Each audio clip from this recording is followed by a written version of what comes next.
Shonda03, which is what my Instagram is, do something different. Okay. So my name was I Hit the Lotto.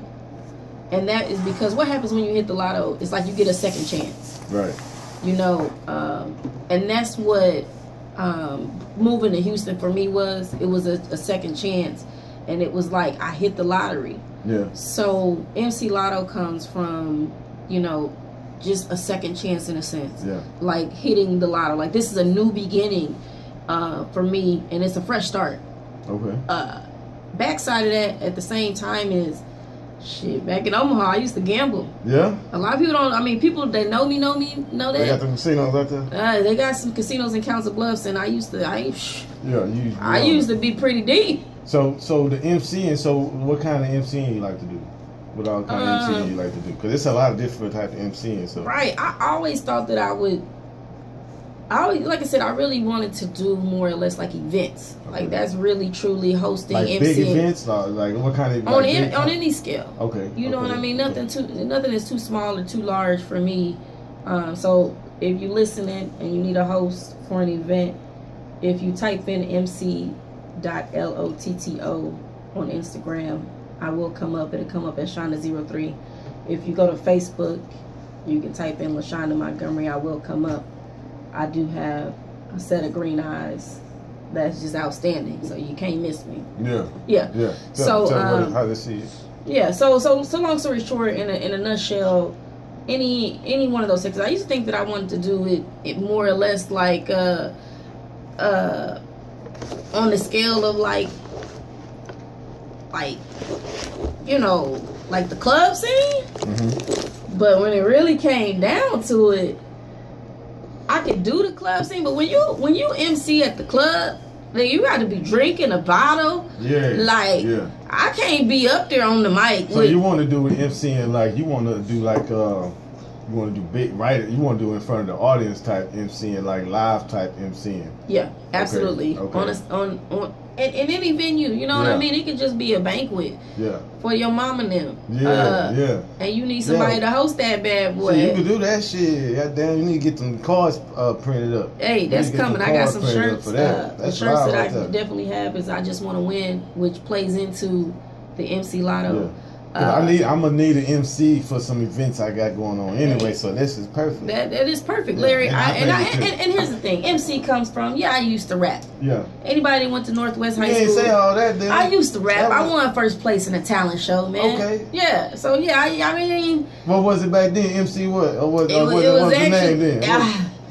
It was LMD. It was the first LMD. 3 letters of my name. It was stupid, but LMD. Yeah, they call That's how most of the rappers' names started out. The first something with their name. Like who knows? How do you know what to make And you know this MC Lotto thing. Like I love it. Yeah. I think there's sometimes what's so funny is that people don't even really just call me MC Lotto. Like people in the comedy, they call me Lotto. They just have shortened the shit. You know, black people don't just want to let shit ride. Them niggas is gonna call you something by any means necessary. Fuck that. We just gonna call it Lotto. It's like they got together and came up with this shit, and I wasn't there yet. Yeah. And motherfuckers just started calling me Lotto, and naturally, are you talking to me? Okay.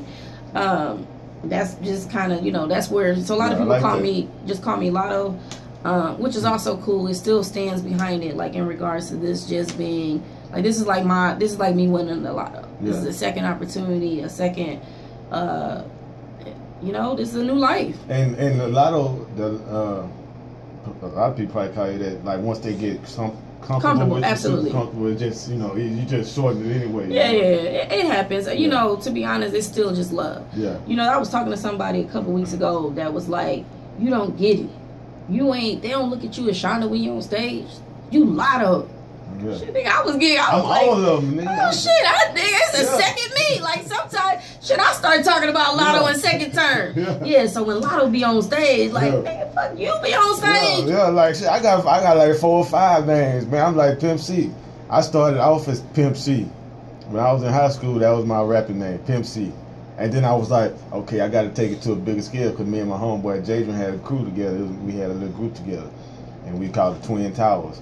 But he was a big dude, and I was a little dude, so we called it Twin Towers. You know what I'm saying? So, it so happened with the Twin Towers. You know what I'm saying? How crazy this shit happened, but So I was a little dude. He was a big dude. I was Pimp C, and I can't remember exactly what Jay's name was. That went on to Mr. Go-Getter.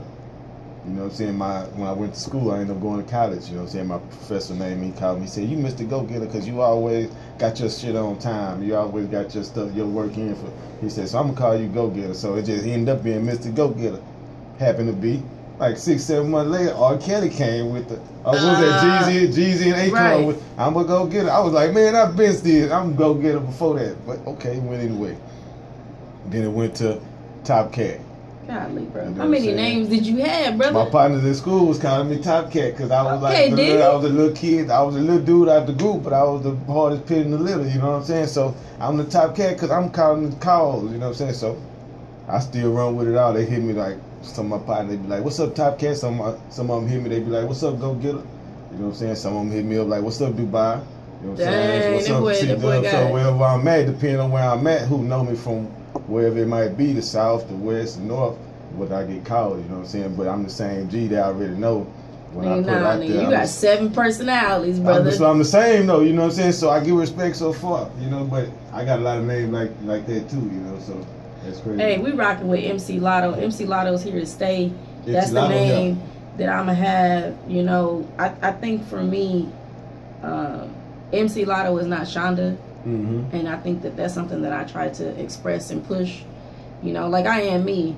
But sometimes when I get the microphone and I'm on stage, I may have some like an actual set that I want to do or some jokes that I want to tell, and it just I may never tell one of them.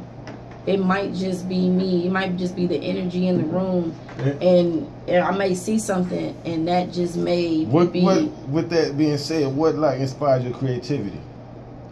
You know, I'm still new. Like I tell people that too. You know, I've only done probably 6 to 7 shows, like actual shows. I try to explain to my friends that when I go to open mics, that's just like open gym. Like I don't really just need a bunch of niggas in there with me at open gym. It's when I have the shows that I really look forward to having people that I know in the audience, in a sense. And so as I do more shows, I realize that everything is funny. I am still working hard on learning how to write. I know somebody that's watching Larry. I was going to ask you, are you a good writer? No, like, you know, I feel like, and I seen Larry say something one time about writing and just being consistent in writing and just continuing to write no matter what. And I think that really is it. You don't know when that next one is, because I'll say something funny will happen. If I don't write it down, like my mind is quicksand. That shit will leave. I won't know what it was. I feel like, to be honest, the biggest place or the best place that I practice comedy is in the shower. You know, people sing in the shower. I be telling jokes like a motherfucker in the shower. I be in the shower, but as they don't picture it, but I be telling jokes in the shower. That's what's up. And you know, some of my best jokes. So I'm now to the point to where I'll try to put my phone somewhere near and hit record. Because, you know, when you get out the shower and I'm dried off and them jokes is done and gone. Like, so, but I take it serious. Like, I got a microphone at home. You know, there's a lot of comedy is not just thinking of jokes. You know, it's a presentation thing. And I think that I would say that presentation wise, I have that better than I have the actual writing jokes. That's something that I aspire to potentially become better at. And I think that what I'm learning is that everything is funny. Everything is a joke. It's nothing. It's just about the creativity ways in regards to the way how you present it. Right. And what's the longest set you've done? Oh my God, that's a dope question. That's dope. So, because if that's your style, I just wonder if you have had to do a long session, like how did you get through that? Because like you say, even if you come prepared, that's only so many jokes that you're gonna remember. And now it's gonna come to the point, am I freestyling? Is it, you know what I'm saying, you only gonna freestyle for so long? Texas one-on-one jams, y'all don't even realize y'all got a real host. Y'all got a real host. C-Dub just asked an amazing question that I don't think probably a lot of people think to ask a comedian, because the biggest thing with comedians is time. Yeah. You know, if you the next time you go to a comedian event or like a show, you know, look behind you, look around to see the time person. Right. There's always a time person that's flashing a light when your time is up. And the most disrespectful thing you could do is not get off when it's your time. Yeah. If a nigga getting you light, yeah. It could either be because, you know, your time is up, they paid you for a certain amount, they don't want you to go no longer, because everything has a time. It has a time limit for how long they have the venue, like all of that. Yeah. So, you know, you want to respect the time and the time that you've been allotted. And the last show that I had, I was given 18 minutes.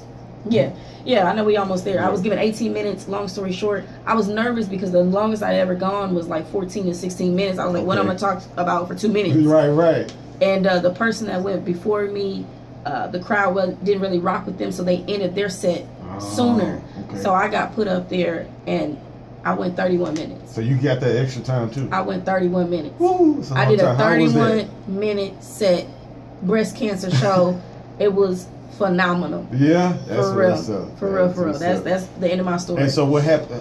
What helped you get through that set? Because it was the people. Did you get to the? You got to the point where it was out of jokes, so you had to keep the people kept you going. No, like it really the way I ended it. And this is also, I guess I need to. I think the audio was on my page. We'll go like 2 minutes. We'll go I need to release that audio too. But really, what it really was is I brought somebody from the audience on stage to give a breast exam. They did a freestyle. I did and it was hilarious, dude. Yeah. It wasn't like I was funny, but the fact that it was a heavyset dude that allowed us to pull his shirt up to where people saw all of his stomach. Everybody related. Oh man, it was just phenomenal. That's what's up. That's a good comment. When you were able to actually, because I watch a lot. I love stand up. Yeah. Oh man, I'm a huge stand up comic fan, and I love when I see how it's only certain comedians who know how to actually engage the audience that deep. Now they know how to talk about the audience members and this and that, but not actually get them involved in the show. You know what I mean? And I love when I see that, because it's like it takes it to another level of respect. You never know like, what's gonna happen. Oh, you never know what's gonna happen, and even the comedian don't know what's gonna happen. That's what I'm saying. So it's like so dope and so funny. Let me tell you something real quick. So a part of that, the two people I pulled up, I didn't know they knew each other. Yeah. And when I pulled them up, he was like, "Can I kiss her before we do it?" I'm thinking, "Nah, nigga, I can't. I don't know if she gonna want you to kiss her." And they was like, "Oh, that's they brother and sister." Yeah. So a part of that, I'm like, "Now this is really weird." Yeah. So it brought a joke to my head about, and it was a white girl in the front. I was like, "They probably do that in your family, but don't you ever do that in no black family? Like y'all playing house in here, like no ma'am, like you can't be too close to a cousin, and a black family not think or feel a certain type of way." Yeah. So just a part of that, and that is what I'm working towards, is how can I always incorporate that. I don't want to just be that, but I realize there's different lanes to comedy. I may not be the best written joke comedian, but I probably can go slightly toe to toe in regards to interactive comedy. I am an interactive comedian person that is working towards being better at having sets. There's a lot of things that I want to see happen. One thing I can say though is I've had 2 successful shows with over 200 people. I better say that again. I said, well, it's been 2 successful shows. I'm gonna tell you what. With over 200 people. Adam. I like the MC too. And I never have gotten really into it. You know what I'm saying? But I see you would be a dope MC with that. You know what I'm saying? And I think a great tip, and I want to work on this too, because I have actually tried it. So don't nobody know, this is C-Dub's tip. Okay. On being a great release host. I think that we should get to the venue before everybody. You know what I'm saying? Get to the venue before we get there, before the people coming with us get there, before the audience get there. But that way we see everything come in, so we're able to absorb it all. Exactly. And so once we absorb it all and it's time to start, we can release that into it, like everything that you just soaked into, because you already got your set together. Exactly. Now you got all this extra material. You know what I mean? So I believe that if we actually start practicing, getting to the venues early, start learning how to really process what we're seeing, and we can incorporate that into it. I think that's dope, because that's something that Steve Harvey said he do. He said he gets to his sets early in the morning. he get to the show in the morning, like he start his day off early, and he get there before most of the people get there, and he watch everything come in. You know what I'm saying? So he able to connect with the different workers on different levels. You know what I'm saying? Because they know him personally. You know what I'm saying? They get to when you at work with somebody. You know what I'm saying? You gonna run into some people. So not just necessarily the people that you necessarily might like, but no, I definitely. But you see everything. You know what I'm saying? You begin to take on a different POV of it. That's the thing. Like that really, for any comedian, that's good advice. Host, comedian, no matter what, because at the end of the day, everybody's not gonna rock with whatever set you have. Mm-hmm. So you can't go in here talking about some gospel jokes. Right. You ain't really nobody that know nothing about the gospel. In the audience, you know. Yeah. So it's been a great night, man. I'm glad to have you here tonight, MC Lotto, man. We're going a few minutes over. This sounds good though, because the people know we're gonna keep it 100 and get off the line. And then people ain't gonna call me. You know, I'm finna shut it down. I see the time, boss man. It's 8:02. So give everybody your social media ways to get in touch with you and everything like that, right quick. All right, cool. Hey, signing off. This is MC Lotto. I appreciate the platform. I appreciate the love of having me here. You can catch me on IG. That's probably my favorite format. That's Shonda03. That's SHONDA. But if you type in MC.LOTTO, it'll also come up and you'll be able to see the name Shonda03. And then on Facebook right now, my only format is LaShonda Montgomery. Yeah, it's been a great night, man. Great laughs, man. I told y'all it was going to be great music and laughs, so we did what we said we was going to do, man. So, like I said, glad to have MC Lotto here. Is going to be here much more in the future. So make sure y'all stay tuned for all the flyers, all her venues that she got coming up, man. Make sure y'all participate and support. You know what I'm saying? It's about being, you know what I'm saying, you bringing unity to what we do as an industry, but also as a team, you know what I'm saying? So if we find people that we can network with, really, you know what I'm saying, touch bases, get to an equal level of respect and loyalty, you know what I'm saying, let's get it. So everybody keep y'all heads up, man. Make sure y'all, you know what I'm saying, keep your faith in something. You know what I'm saying? Don't let nobody get you down. You know what I'm saying? No matter what you go through during the week, you know what I'm saying? It's going to be all right. You know what I'm saying? Just look to the next day. You know what I'm saying? And look for the sun in it. You know what I'm saying? Don't worry about it. You're going to go through ups and downs, but whatever it is, you can get through it. You know what I'm saying? So like if what C-Dub say, we'll see you next Tuesday on Exclusive Hip Hop for Majors, man. Let's go, man. We finna get into Money Bag, Yo, and Yo Got It, because I don't want y'all doing too much out there, man. So I need y'all to hear this before y'all go. And let's get it. Boy, on it. That's what's up, man. Yeah, I gotta go fast. That's why I'm trying to talk fast too. I'm like, shit, I gotta go piss. I gotta talk fast.